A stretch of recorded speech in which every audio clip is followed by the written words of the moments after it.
Hello, Dave and Tom Moore, IRA Advantage, and I get to talk with my brother today, which is great. So we have been covering a variety of topics. I think we're going to wrap up today just by talking about another trend that's sort of coming to be. And I guess what I'll do is just ask you, is it possible to combine personal money and plan money, IRA 401k funds, into a common investment?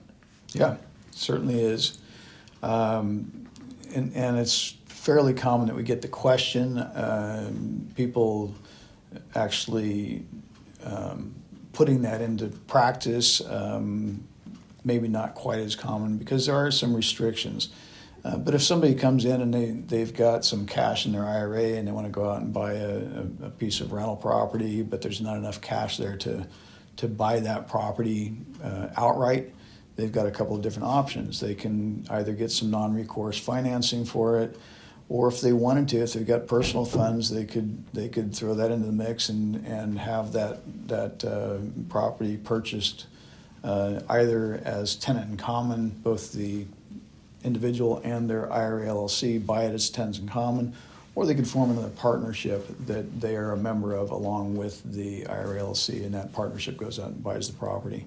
Interesting. Only issue there is that it's okay for them to invest into that asset as long as they do so at the same time, but they really need to put enough money in it to not only buy it but to cover expenses, because getting more money into that through individual sources or the IRA it creates some issues there, and it's not something that you can put more money into the asset from either one of those sources. So if we use tenancy in common, it probably gives you a couple different advantages because you wouldn't have that hindrance. So the problem with qualified in personal funds into that single LLC, you can fund it initially, but the problem occurs after that funding if you needed to add more, right? Is that? Yeah, because then you're really having to either have that entity go out and get financing, or to borrow funds if you need more money, or bring in another investor. Yeah. Okay.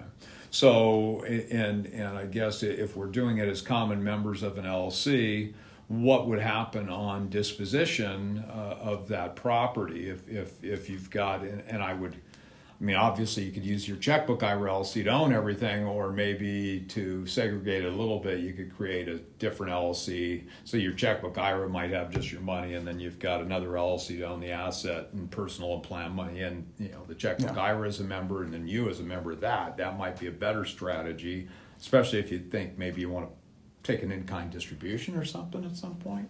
Yeah, because if you do that, you've got your IRA and your individual self in there as a partner, and you asked about dispositions. So if you've got a situation where you want to sell that piece of property, and it's owned under this partnership entity, then upon sale of that the only way for you to defer your taxes as an individual, that partnership's going to have to go out and do a 1031 exchange, even though it's got partial qualified money, which normally does not have to do an exchange. So yes, he said that could be tax on that thing. Another reason they could trigger, even with an IRA, you could have tax on an investment that had leverage, right? Correct. Yeah. So if you've got a leveraged property and it's purchased with both qualified and non-qualified borrowed funds, then upon sale of that, you end up with unrelated business income tax, or UBIT taxes, on that portion that is attributable to the borrowed funds, the non-qualified funds. Yeah. If you have that tenancy in common ownership into an asset, so you are an owner as an individual and your IRA LLC is an owner as a tenant in common, then upon the sale, the IRA LLC can take its portion and sit on its cash. It doesn't have to reinvest in property again if it doesn't want to. You can do your own 1031 exchange on your portion into something else. Interesting. So when we're talking about combining personal and planned money, how about is it possible to combine a 1031 into a property that's going to be jointly owned? And if so, how? Yeah, it is. How? if you're going into a piece of property and maybe you're going up in value, because remember, it's always very important for your exchange, if you're looking to defer all of your capital gains on your 1031 transaction, then you've got to meet your 1031 requirements.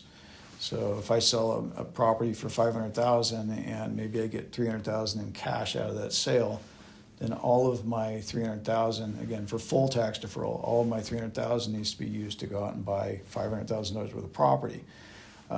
You can bring in, if you're going up in value, let's say you're going to go out and buy $1 million property, and your IRA LLC's got $300,000 in cash sitting in it as well.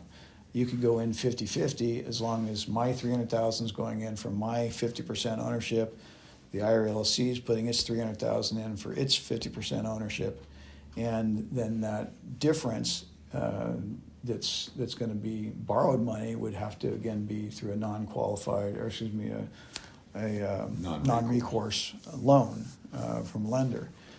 You would not be able to have a situation where the IRA LLC just throws in the additional $200,000 to make it a $500,000 purchase of a $500,000 acquisition and buy debt free, because now my exchange is not met. I've got $200,000 in debt relief.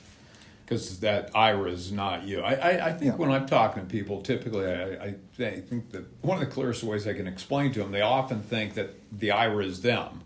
And I do not think of the IRA as you. If you think the IRA is you, it's a problem. So think of the IRA as Susie down the street, I say. So if we're talking about any time, one of the biggest issue with an exchange is always time. The second biggest is vesting, right? And so if we look at in this situation, this context, if you wanted to combine that personal money via the 1031 and the IRA 401k funds into a common investment, it's going to require what structure? It's going to require the TIC. Yep. Because of the 1031. Because of the 1031, yeah. Because if I individually sell property, I have to acquire title to my replacement property in my individual name again. I cannot buy into a property as a member of a new partnership along with the LLC. Yeah. So as Tom said, you can combine personal and planned money into a common investment, either as common members of an LLC or tenancy in common. But if you're combining it via 1031, it's going to require that tenancy in common structure. Yep. So thank you for that explanation. Sure.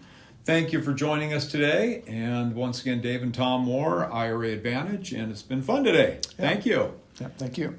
Look forward to seeing you soon. Don't forget to like and subscribe. It really helps us out. Bye-bye.